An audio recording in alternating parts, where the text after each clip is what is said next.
Pesalume ya borobedi. Motho ke eng?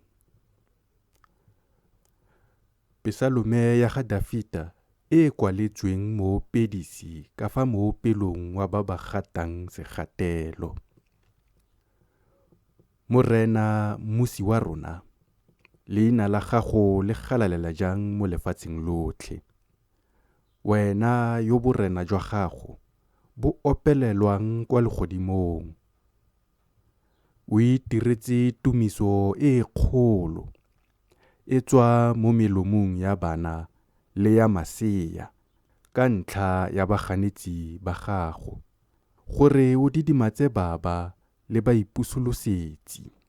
Fa ke lebile magodimo a gago, tiro ya menwana ya gago, le ngwedi le dinaledi tseo di tlhomileng.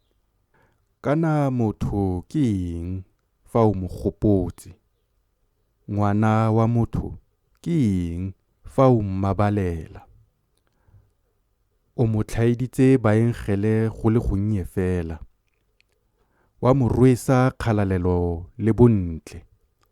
O mo dirile molaodi wa ditiro tsa diatla tsa gago. O beile dilo tsotlhe fa tlase ga dinao tsa gagwe. Tsotlhe dinku le dikgomo le tsona diphologolo tsa naga.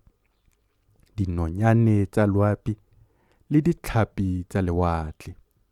Le fa e le eng se se ralalang lewatle ka ditsela tsa lone. Morena, mmusi wa rona, kana leina la gago le galalela jang mo lefatsheng lotlhe.